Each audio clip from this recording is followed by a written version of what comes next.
l'évaluation bienveillante exigeante par le numérique. Alors, en EPS, la spécificité de l'EPS, c'est qu'on est dans un gymnase à l'extérieur. On a des locaux qui appartiennent souvent à la commune, au département, à la région. On a rarement une connexion Internet. On a des déplacements réguliers. Parfois, par exemple, de 8h à 9h, on doit aller dans un gymnase. De 9h à 10h, on doit aller dans un autre gymnase. De 10h à 11h, on est dans l'établissement. Et de 11h à midi, on va marcher 25 minutes pour aller à un autre endroit parce qu'on va libérer les élèves à cet endroit-là.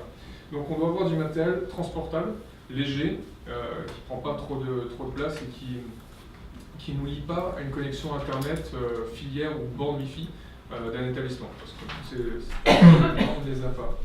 Autre point, on a des classes, ça c'est comme dans toutes les disciplines, des classes très hétérogènes, on a des niveaux différents, on a des besoins différents. L'idée c'est de pouvoir évaluer, identifier ces besoins différents, ces niveaux différents par des applications simples qui vont permettre d'avoir un retour d'action, une connaissance de résultat immédiate avec l'élève. Alors, pour cela, on a des outils. Le premier outil, c'est une application Android WebGG Badminton ou alors iOS EPS Impact. On utilise des QR codes qui vont permettre de différencier vers des contenus et des ressources simples. Et on a un serveur de fichiers, le Ubuntu. Alors le Ubuntu, justement, c'est ce petit boîtier-là qui permet de partager le document dans une classe, dans un gymnase, ça traverse largement un gymnase sans problème. On peut se connecter jusqu'à au moins une trentaine de tablettes dessus, j'ai fait jusqu'à 30 sans moindre souci. On n'a pas besoin de connexion Internet. Ça évite que l'élève sorte vers l'extérieur, c'est-à-dire qu'il a faire je ne sais quoi avec sa tablette, qu'il va voir je ne sais quel site avec sa tablette. Il est obligé de se connecter, il se connecte au Ubuntu. Une fois qu'il est connecté au Ubuntu, il accède uniquement aux données qui sont stockées dans la clé USB. Dans certaines académies en France, on utilise plus ce type de système, mais qui est en fait la même chose, c'est une batterie reliée à un routeur, qui lui-même est relié à une clé USB, qui va partager les documents aux élèves. Voilà. Finalement, là, pour une quarantaine d'euros, on a déjà quelque chose qui est déjà fait. 65 € c'est en moyenne le tarif quand on construit soi-même, donc autant partir directement sur Ubuntu sans faire de la promotion pour un article spécifique. Les branchements, débranchements quotidiens, même répétés, il y a un moment ça ne fonctionne plus, c'est dur quoi. Voilà. Donc autant utiliser quelque chose qui soit fiable. Voilà, tout à fait. Voilà. Ensuite, en badminton, je pense que tout le monde dans cette salle a déjà fait du badminton, au moins une fois dans sa vie. Ça rappelle des souvenirs pour certains. Le badminton, donc, qu'est-ce qu'on veut faire avec les élèves? Qu'est-ce qu'on veut que les élèves fassent? On veut qu'ils aient une trajectoire variée, qu'ils jouent dans des espaces libres, c'est-à-dire là où l'adversaire ne se trouve pas, qu'ils soient capables de jouer devant, derrière, aux quatre coins. Voilà. C'est la compétence qu'on souhaite avoir avec les élèves en niveau 3, c'est-à-dire par exemple des élèves de 2 secondes. Pour gagner le match, investir et produire volontairement des trajectoires variées en utilisant des espaces libres pour mettre son adversaire en situation défavorable. Donc ça, c'est ce qu'on va essayer de garder en tête dans la situation que je vous propose aujourd'hui. On va utiliser une application, l'application c'est WebGG Badminton. Donc cette application-là, elle est assez simple, on peut l'utiliser pour tout un tas de situations. La situation que je vous propose aujourd'hui, on va prendre ce premier carré-là pour marquer un point bleu, et ce carré-là pour marquer un point rouge. On ne l'utilise plus en point gagnant ou en point tout court.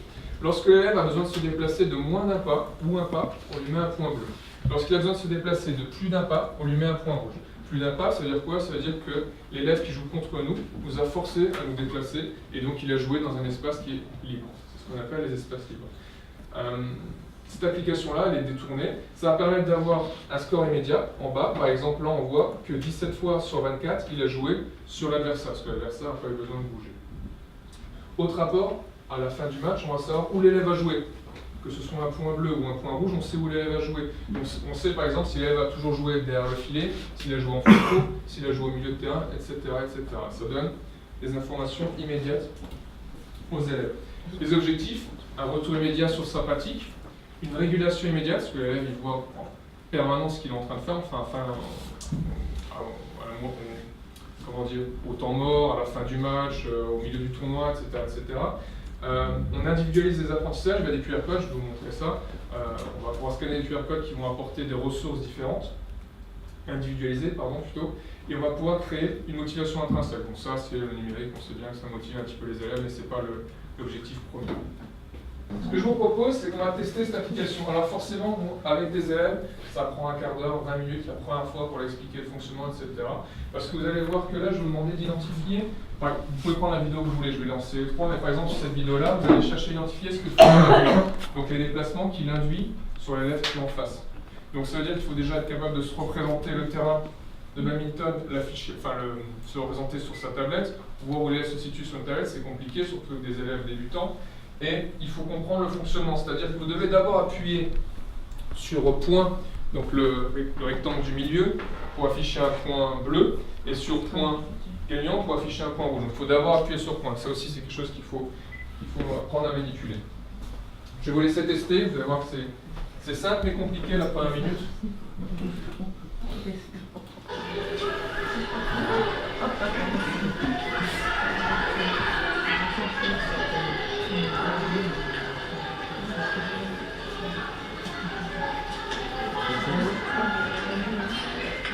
Ah, ok. On dépasse pas le point. C'est le point qui symbolise le départ.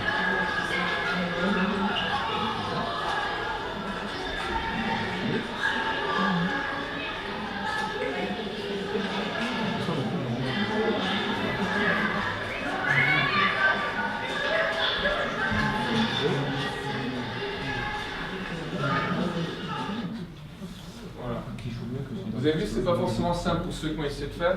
L'élève, au bout d'un quart d'heure, quelques répétitions, il y arrive. Et on peut garder cette application-là sur plusieurs séances, plusieurs leçons. Soit qu'on va différencier un peu les objectifs, on va différencier les consignes qu'on va donner. Mais si on garde la même application sur l'ensemble du cycle, le quart d'heure qu'on a perdu sur la première séance, on le gagne largement ensuite. Donc, le constat que vous avez peut-être fait sur votre tablette, c'est que vous avez peut-être rendu compte que l'élève joue en permanence devant le filet ou qui joue en permanence en fond de cours, par exemple. En fonction de ce comportement que vous avez pu voir, on va pouvoir proposer des situations de remédiation. Par exemple, si l'élève joue là où l'adversaire est, on va demander à l'élève d'apprendre à varier ses trajectoires. Si l'élève joue là où l'adversaire est et marque, ça veut juste dire que l'adversaire en face a un niveau inférieur, donc on va lui proposer un autre élève. Si l'élève joue toujours en fond de cours, on va lui permettre d'apprendre le smash. Si l'élève joue toujours devant, on va lui proposer d'apprendre le dégagé. Pour cela, on va utiliser des QR codes. Voilà. Donc je vous propose d'essayer de scanner des QR codes. Imaginons par exemple que vous avez envie que l'élève travaille le dégagement, vous pouvez scanner le premier QR code. Le premier QR code va permettre d'apprendre la technique du dégagement, va expliquer cette technique, va expliquer ce que c'est. Le deuxième QR code va permettre de démontrer, de proposer un exercice facile que l'élève va pouvoir s'approprier directement. L'idée, c'est qu'en flashant le QR code avec votre tablette, vous êtes allé directement chercher la vidéo dans l'outil. Vous n'êtes pas allé chercher une vidéo sur Internet, donc vous n'avez pas de problème de bande passante, pas de problème de connexion Internet. Voilà, il n'y a aucun souci. Alors, l'intérêt, on a une visualisation immédiate du résultat de son travail. L'élève voit directement ce qu'il est en train de faire. On identifie précisément les problèmes rencontrés. C'est-à-dire que l'élève voit ce qu'il a besoin de travailler. Par exemple, il sait qu'il a toujours joué en fond de cours, donc il sait qu'il faut qu'il travaille sur d'autres éléments. On réfléchit directement à des pistes de progression différenciées. C'est-à-dire que dans une classe, on va avoir des niveaux très hétérogènes. L'élève qui doit apprendre le smash, il va faire le smash. L'élève qui doit apprendre le dégagé, il va apprendre le dégagé. L'élève qui doit apprendre à varier ses trajectoires, va apprendre à varier ses trajectoires de manière individuelle avec les QR codes. Le QR code va permettre également de faire gagner du temps à l'enseignant, parce que l'enseignant, il va pouvoir travailler sur des éléments plus fins, parce qu'on sait qu'on a toujours le problème du dégagé, qu'on a toujours le problème du smash, qu'on a toujours le problème de la trajectoire à varier, mais parfois on a des élèves qui ont des difficultés plus particulières, parfois c'est tout le temps, et ça va permettre à l'enseignant de passer plus de temps avec ces élèves-là, donc travailler sur des difficultés beaucoup plus particulières, plutôt que de travailler sur des choses larges que l'enseignant renvoie de toute manière à chaque année, chaque cycle. Voilà. L'idée, c'est de gagner du temps également. C'est un outil de suivi. C'est un outil de suivi pour l'enseignant et pour l'élève parce que dans l'application, si vous allez jusqu'au bout, vous avez un QR code qui s'affiche. L'enseignant avec sa tablette peut flasher le QR code, ça va lui générer un CSV, un fichier Excel qu'il va pouvoir remettre en forme et qui permettra d'afficher un suivi. C'est-à-dire qu'on saura qu'à la séance 1, l'élève utilisait ce type de trajectoire, à la séance 2, un autre type de trajectoire, etc., etc. Et on va voir l'évolution. Par exemple, à la première séance, il était dans l'incapacité, il avait des soucis pour jouer en fond de cours, et à la fin du cycle, par exemple, on va voir qu'il sera capable de jouer en fond de cours, comme juste derrière le filet, par exemple. Voilà, donc c'est un outil de suivi. Et le QR code, clairement, c'est des situations de remédiation adaptées. Voilà l'idée. Pour l'avoir observé en tant que personne du premier degré, puis avoir observé une séance comme ça, ce que je trouvais que ce qui était vraiment intéressant, c'est au niveau de la gestion du groupe. Parce que le problème quand on fait du badminton, bon, on a 3, 4 plateaux de jeu, avec un nombre restreint d'élèves qui sont concernés à chaque fois. Et le problème doit être comment on gère les élèves qui sont sur le banc de touche. Et donc justement, les élèves qui sont sur le banc de touche, ils ne sont pas bavardés, ils ne sont pas chahutés, mais ils sont en train d'observer, de consigner, et ils sont en situation d'évaluer les autres, donc préparer eux-mêmes leur propre évaluation. Voilà, c'est ça. C'est-à-dire que les élèves dispensés, pour le coup, ne sont pas en train de rien faire. On s'éloigne de plus en plus d'une EPS assez vieille où on pensait que l'EPS était une performance, il fallait lancer le javelot très loin, et puis plus on lançait loin, meilleure était la note. Là, on est vraiment sur quelque chose où l'élève doit apprendre à comprendre ce qu'il fait, pourquoi il le fait, dans quel sens il le fait. Voilà. Et donc ça veut dire que l'élève dispensé, finalement, il travaille pas autant, mais presque qu'un élève qui est en train de pratiquer, parce qu'il observe, il essaie de comprendre ce qu'on fait, pourquoi on le fait. Voilà. Et puis après, normalement, il réinvestit ses observations justement dans sa pratique personnelle. C'est ça, exactement. Petit frein, mais ça c'est le même frein dans tout ce qui est l'équipement. On a encore un peu de mal parfois à avoir les équipements nécessaires avec les élèves dans les établissements. Les élèves pourraient-ils utiliser leur smartphone? C'est un vaste débat en ce moment justement sur l'utilisation du matériel personnel des élèves. Après, bon, il y a un avantage quand c'est le matériel personnel, c'est qu'ils en prennent soin. Et puis, bon, moi je vois par exemple et c'est aussi un fait, alors il va falloir s'habituer. Je disais tout à l'heure, j'ai participé comme animateur à la journée des médias lycéens. Il y a 2 ans, quand je l'avais fait pour la première fois, j'avais apporté quelques ordinateurs portables pour que les élèves puissent faire leur recherche documentaire. Et ils m'ont répondu, mais c'est pas la peine, on a nos téléphones. Bon, c'est des élèves de première et terminale. Et c'est vrai que je vois cette année, je n'ai rien apporté parce qu'ils ont leur téléphone, ils ont leur habitude. Bon, je sais bien que pour nous, faire une recherche sur Google sur un petit téléphone, ça nous paraît un petit peu étriqué. Ça ne les dérange pas. Mais par contre, c'est un moyen, c'est un outil. Alors le problème maintenant, c'est comment faire pour que ça reste qu'un outil au service du progrès et pas seulement un élément de diversion. Et le droit à l'image pose des problèmes, c'est géré comment ça si on filme des personnes, des copains, oui des personnes, sur son téléphone. Moi je ne suis pas personnellement compétent féru de tout ça, je ne sais pas ce qu'on a le droit, pas le droit de faire. Alors le problème c'est... Du coup je suis inquiet. Le problème c'est toujours qu'est-ce qu'on fait des images. Mais c'est ça. Bon, si c'est une diffusion sur internet qui est visible par tout le monde, il faut une autorisation. Parce que là en arrivant c'est ce qu'on nous a demandé. Oui, oui. Il faut une autorisation en bonne et due forme. Pour de diffusion et exploitation, disons, publique. Donc on passe ça en CA quoi. Et puis il faut que les parents signent une autorisation. Et l'autorisation, il faut qu'elle soit très, très explicite. C'est-à-dire que je vois par exemple quand je travaille avec des élèves sur de la vidéo, c'est vos élèves seront filmés de telle date à telle date sur tel projet, les documents seront visibles sur tel support et quand c'est sur un site internet, par exemple le site de l'école, on met généralement une date butoir. C'est-à-dire que ce sera visible jusqu'à la fin de l'année scolaire. Un écrit signé donc comme ça à chaque fois. Et les parents normalement ont un droit de regard. Si jamais ils trouvent que ça ne va pas, ils peuvent demander. Après, quand c'est sur une séance comme ça, parce qu'on pourrait très bien aussi filmer un extrait de la séance et puis le mettre sur YouTube, là ça reste en interne. La diffusion, elle n'est pas plus importante que si on projette le film sur le TBI. Donc il n'y a pas besoin vraiment d'autorisation. Alors l'idée c'est vraiment la diffusion. Est-ce qu'on diffuse à l'extérieur de l'établissement ou est-ce que ça reste dans l'établissement? Tant que ça reste dans l'établissement, il n'y a pas de souci. C'est dès qu'on va aller sur l'extérieur qu'il va falloir avoir un droit à l'image. Avec les élèves, on n'est jamais tranquille, on peut toujours avoir une fuite et puis des histoires, des enregistrements qui sont... Bien sûr, toujours. Mais à partir du moment qu'on a prévenu les élèves, qu'on les a sensibilisés, qu'on leur a dit qu'il était interdit de diffuser les images à l'extérieur, etc., c'est leur responsabilité. Mais c'est aussi un vrai apprentissage pour le coup. C'est un apprentissage, mais je pense qu'on a un rôle à jouer là-dedans, justement, c'est l'apprentissage du droit à l'image, de ce qu'on fait l'image, des dangers de l'image, des bons usages Internet. Je pense que c'est l'un de nos rôles. Ouais. C'est-à-dire qu'on passe tout doucement, on avait l'éducation à la citoyenneté qui était un point important, et on glisse aussi vers l'éducation à la citoyenneté numérique. Le droit à l'image, la représentation, les réseaux sociaux, ce qu'on diffuse, ce qu'on ne peut pas diffuser, les risques de diffamation et autres.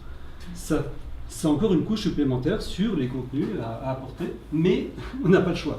Hein, c'est social. Après, bon, il faut toujours quand même qu'il y ait, bon, il y a des tas de documents en ligne justement qu'on peut télécharger ou qui sont faits par les différents DSDN, mais avoir bien des documents très clairs, très explicites. Éventuellement, si vous faites une représentation, un film ponctuel sur un événement dans l'établissement, par exemple, comme c'est le cas aujourd'hui, on peut très bien, la caméra à la main, demander à une personne, est-ce que vous êtes d'accord pour être filmé pendant que la caméra enregistre. Si elle répond non, on efface, mais si elle répond oui, sa valeur de preuve, sa valeur de signature. Et il faut le garder. Hein. Je dis ça parce que j'ai un ami réalisateur qui faisait des films pour... alors je ne sais pas si c'était France Voyage ou un truc comme ça. Il devait faire un film de pub pour un hôtel en Tunisie. Donc il avait les bons clients, c'est-à-dire un groupe de jeunes qui étaient vraiment volontaires pour être filmés à table, pour plonger, faire toutes les pitreries possibles et imaginables. En fait, le film formidable. Quand il est rentré à Paris, ces mêmes gens lui ont envoyé un mail en disant « On ne vous a jamais rien signé, vous n'avez pas le droit d'utiliser nos images ». Donc toujours être très prudent, même si les gens sont sympas au prime abord. Après c'est compliqué, c'est vrai, pour transformer des vidéos. Moi j'ai fait un blog, donc c'est des parents enseignés pour la publication des images, même si j'ai demandé. Après je floute tout, mais c'est vrai que pour les vidéos, c'est super compliqué pour essayer de flouter telle ou telle personne dans l'action. Oui. Quand je filme en classe, généralement je demande les élèves qui n'ont pas l'autorisation dans l'image, ils se mettent tous sur la même rangée et on ne filme pas cette rangée. Parce que je fais maintenant, j'ai supprimé la vidéo en question parce que j'y suis pas. Puis normalement, il faudrait aussi leur demander de ne pas avoir des vêtements avec des marques apparentes. C'est pas possible parce que c'est quand même pour le blog de l'école. Oui. Ça va quand même pas aller. C'est très complexe. Alors justement, moi je vais en introduction.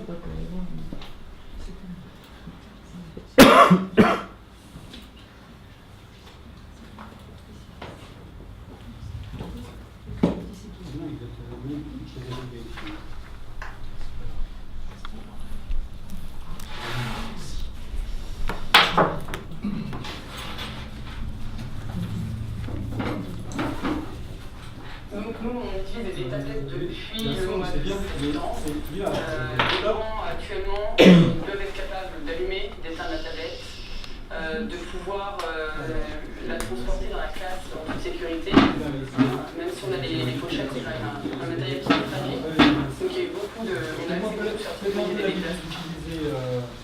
Donc là par contre, alors là il y a eu les autorisations de droit d'image, hein. Rassurez-vous. Donc c'est une expérimentation justement l'expérimentation, c'est même plus une expérimentation, parce que ça fait un moment que c'est en cours dans cette école maternelle. Et donc le but c'était de rendre des élèves autonomes, hein, bonne journée, de rendre des élèves autonomes, de les rendre capables aussi de mettre en place des systèmes de différenciation, et puis donc d'évaluation. Alors je ne peux pas montrer toute la vidéo, parce qu'on n'a pas beaucoup de temps, je m'arrêterai avant la fin. Donc nous, on utilise des tablettes depuis le mois de septembre. Les grands, actuellement, doivent être capables d'allumer, d'éteindre la tablette, de pouvoir la transporter dans la classe en toute sécurité. Hein, même si on a les pochettes, c'est quand même un matériel qui est fragile. Donc il y a eu on a axé beaucoup sur la sécurité des déplacements. Les enfants doivent pouvoir ouvrir une application, la fermer aussi. Donc savoir double-cliquer, savoir descendre et augmenter le son, et surtout savoir venir nous chercher un adulte s'il y a un souci. Dès qu'il y a un message que les enfants n'ont pas l'habitude de voir, on leur apprend à venir chercher un adulte. Ça fait partie des premiers réflexes. Aujourd'hui, on va utiliser quelque chose que vous connaissez bien, les flashcodes et les alphas. On va faire les deux en même temps. Vous allez avoir plusieurs activités à faire, à flasher à chaque fois, avec différentes activités réalisées. Cette activité va servir à moi remplir votre livret d'évaluation qu'on va donner au papa et aux mamans. D'accord ? Savoir ce que vous savez faire ou pas, avec les alphas, avec les lettres, avec la lecture. Donc il y a plusieurs choses. Il y en a certaines sur lesquelles... Ouais, tu veux montrer Denis pourquoi tu sais qu'il faut du son ? Parce qu'on voit la photo du casque. Et la photo du casque, ok. Jasmine, c'est ce que j'ai mis. Le plus difficile, c'est l'expression. quoi lire? Faudra taper un mot. Il va falloir écrire soit une syllabe, soit un mot. Ceux-là, c'est les plus difficiles. Ça, c'est les 4 étoiles. On va commencer par les plus faciles. Je vais mettre les flashcodes sur la table de la cuisine. Vous allez avoir chacun une feuille de route. Et on t'envoie ce qu'on a fait. On t'envoie ce qu'on a fait et en bas, c'est pour moi. D'accord? Aujourd'hui, les enfants ont travaillé à partir d'exercices qui ont été créés sur Learning Apps, qui est donc une plateforme sur Internet qui permet de créer ses propres activités, ce qui permet d'adapter en fonction des compétences et des objectifs que l'on a dans sa classe. Donc je crée une activité qui peut contenir du son, des images, de la vidéo. Une fois que l'activité est créée, elle peut générer un flashcode et ça me permet de créer ces petites fiches avec une image de l'activité, le flashcode qui, une fois flashé avec la tablette, va amener directement les élèves sur l'activité. Ça me permet aussi de choisir les activités que je mets à disposition des enfants. Eux sont habitués à utiliser l'application de lecteur de code, se déplacent aisément pour aller flasher et arriver sur le travail qui est leur au moment donné. Donc, j'arrête là. Donc, après, les élèves font l'activité et après ils ont un cahier où ils vont tamponner les activités qu'ils ont faites. Alors, les petites fiches que vous allez apporter. Donc, comme il est indiqué, s'il y a des 2 étoiles, des 4 étoiles, donc, puisque les passés. Donc, sur les cahiers, on retrouve ces éléments d'évaluation, justement à la fin. Et donc, les enfants peuvent recommencer l'activité à la maison, justement, avec un appareil connecté. Alors, pour l'instant, on va se mettre un petit peu dans la peau d'un élève. Alors, ce sont des iPads que j'ai empruntés dans une école, donc il y a un code dessus. Donc, c'est 55 10 51. C'est le RNE de l'école, en fait. Et l'application de lecture de flashcode est en bas.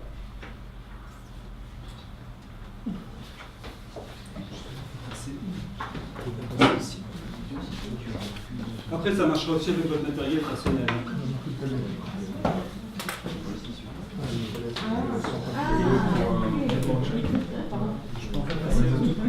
Comment est servi? Donc c'est 25 10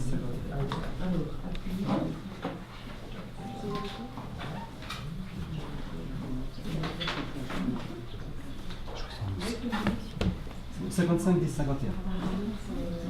Oui, c'est le RNE de l'école. Bien souvent dans les écoles, le code de démarrage des iPads, c'est le RNE.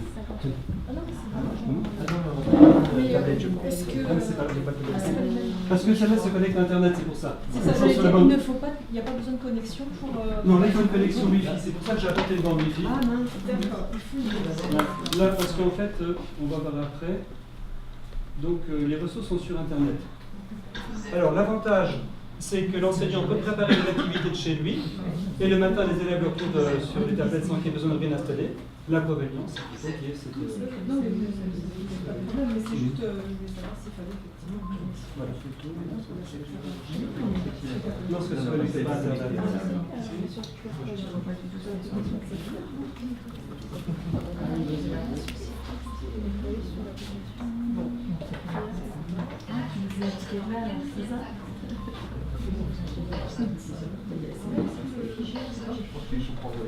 L'application est en bas. C'est...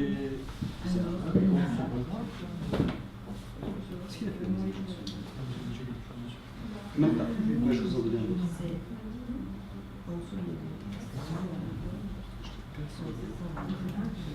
Est-ce que les filles... Non, c'est pas grave. Non,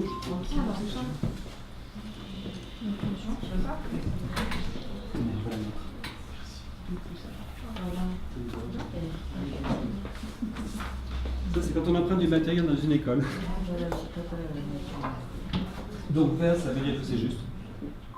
Mais c'est trop fort.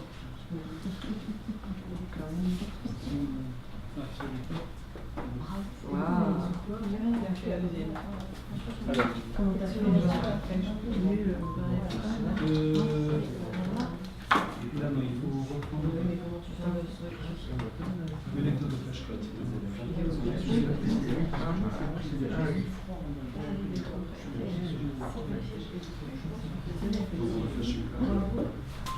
Oui. Oui, si j'ai mon doigt qui n'a pas une photo, oui, j'avais mon doigt pile devant, donc c'était pas forcément judicieux.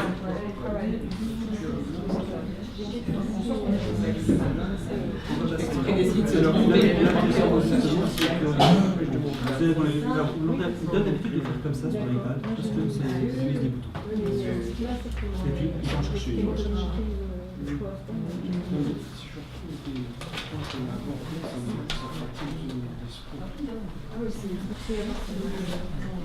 C'est rapidement la partie suivante. Alors oui. Simplement, à quel moment l'enseignant sait que l'élève a réussi ou sait que l'élève n'a pas réussi? Alors normalement avec l'ordinateur, on peut créer des comptes classes. Là, on n'a pas fait. Parce que ça, le but, c'est la maternelle. Et donc là, les élèves vont tamponner ce qu'ils ont fait. Hein, et donc, elles passent. Sinon, on peut créer des comptes classes avec un compte par élève. Et là, par contre, on peut avoir une traçabilité de toutes les activités d'un élève avec ses réussites. Ça, c'est utilisé plus en cycle 3. Je vous montrer maintenant, si vous voulez bien, parce qu'il nous reste peu de temps. Là, on s'est mis à la place de l'élève. On se met à la place de l'enseignant. Alors, la place de... Et après, vous allez le faire. Donc, voilà, la place de l'enseignant. Il suffit d'aller sur le site learningarts.org. Alors, l'avantage, c'est que c'est en ligne. Alors, le problème de l'usage des tablettes en classe, c'est que quand on a... Il faut sans cesse passer puis installer des choses sur toutes les tablettes. Donc là, l'avantage, c'est que de chez soi, on prépare quelque chose, on imprime la fiche avec le code, et en classe, du moment qu'il y a une connexion Internet, c'est bon. Donc il n'y a rien à installer, puis on n'a pas de problème de mémoire saturée sur la tablette, vu qu'il n'y a rien installé dessus. Une mise à jour se fait automatiquement. Et si jamais la personne modifie l'application de chez elle, le QR code lui reste identique. Donc, on a la nouvelle version. Juste une question par rapport aux exercices. En fait, les élèves, comment ils ont les consignes? Alors là, elle leur montre au TBI avant. D'accord. Hein, parce qu'on peut, alors je vous montrer comment créer une application. Donc on peut mettre des consignes au départ. Hein, si je fais créer une application, si c'est des maternelles, ils sont pas lecteurs, c'est pour ça. C'est pour ça, donc je me disais comment ils savent. Oui. Donc là, si je fais une application du type créé par pair, donc on a toujours des exemples. Si je fais créer, alors quand on s'en fait une, on sait toutes les faire, vous savez pas. On met un titre, on met une consigne qui va s'afficher au démarrage, donc ce qu'elle n'a pas fait parce que les élèves ne sont pas lecteurs dans ce cas-là. Et là, on a des paires associées. Ça peut être du texte avec de l'image. Enfin, toutes les combinaisons sont possibles. Un texte, image, synthèse vocale, audio, vidéo. La différence entre synthèse vocale et audio, c'est qu'ici, il faut apporter un fichier audio. Synthèse vocale, il suffit de taper le texte et ça va être lu automatiquement dans le logiciel. Ça présente des avantages parce que déjà les enseignants qui aiment s'enregistrer, on n'en a pas beaucoup. Hein. Le deuxième avantage, c'est que si on travaille sur quelque chose en langue, alors je ne sais pas là, mais par exemple des enseignants qui travaillent sur des choses en anglais, avec un personnage, et puis il faut placer par exemple des étiquettes avec les parties du corps. Bon là, on peut mettre le nom des objets en anglais, mais surtout demander une prononciation qui correspond. Hein, donc ça, c'est intéressant. Et donc, quand on a créé notre première paire, on va créer ensuite la seconde, la troisième, jusqu'à temps que ce soit terminé. Et à la fin, donc, on peut dire que si c'est juste, on peut cocher comme quoi les paires disparaissent. Et à la fin, on peut demander un aperçu de l'application. Elle sera très sommaire parce qu'il y a rien dedans. Mais surtout, si on l'enregistre, alors là, on n'est pas connecté. Et si il a perdu la connexion, je ne vais pas enregistrer tout à l'heure. Mais sinon, on a surtout le QR code qui s'affiche. Alors, ce qui est intéressant justement, je vais reprendre le mot de passe de l'inspection qui sert pour les formations.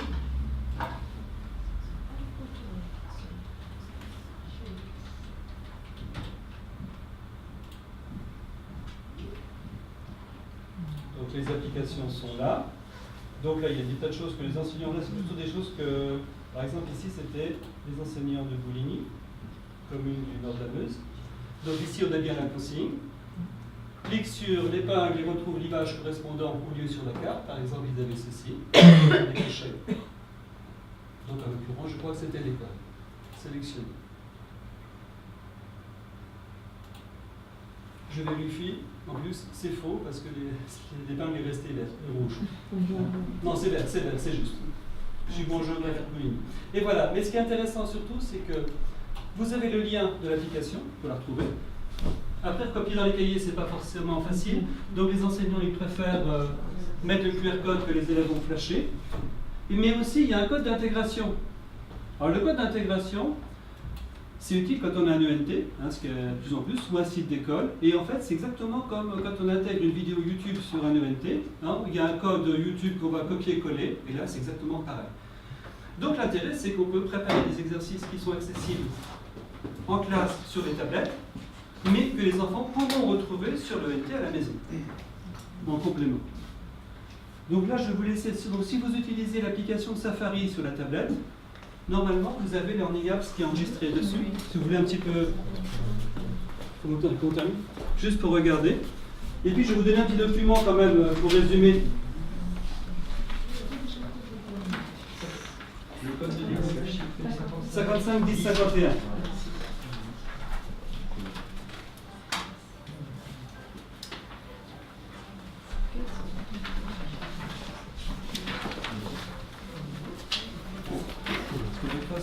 Prendre les tablettes, c'est pas toujours évident. Donc alors personnellement, j'aime bien les résumer en une page. Pourquoi ça dépasse une page?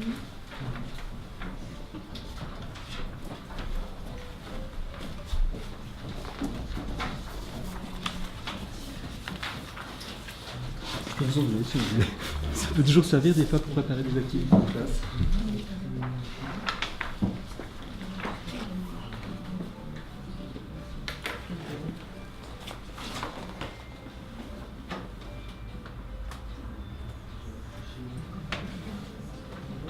Alors, toutes les activités ne sont pas forcément judicieuses, mais par exemple, il y a tout ce qui est travail sur placement sur une carte, placement sur une image. Les textes à trous sont intéressants aussi, parce qu'on peut préparer par exemple des dictées à trous, en sachant qu'on peut demander soit l'orthographe exacte du mot, ou soit choisir un mot dans une liste, dans un menu déroulant. Et cette application, c'est que pour les premiers degrés ou ça peut être... On peut l'utiliser comme on veut. Hein. Comme on veut, quoi. Comme on veut. Et dans n'importe quelle Oui, discipline. Oui, ça après, on fait comme on veut. Alors pour l'instant, c'est gratuit. Donc il faut en profiter.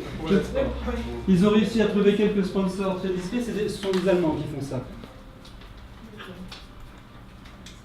Alors, généralement, quand un site finit avec le suffixe .org, c'est que c'est une organisation à but non lucratif.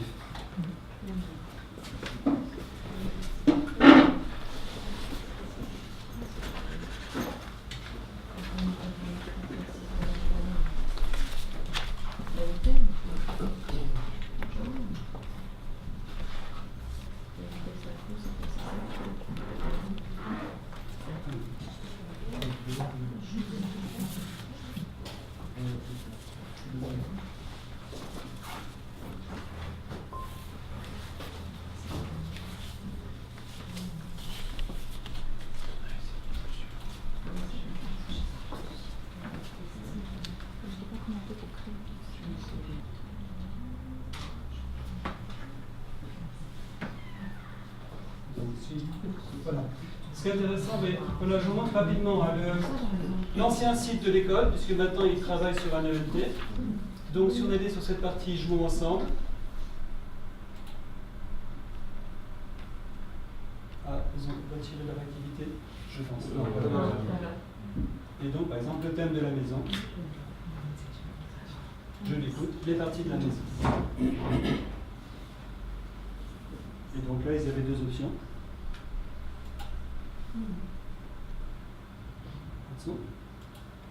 La salle de bain, la cuisine. Donc c'était la salle de bain, on cochait et on valide. Donc des activités qui sont faites en classe, après peuvent être faites à la maison via l'ENT, via le site.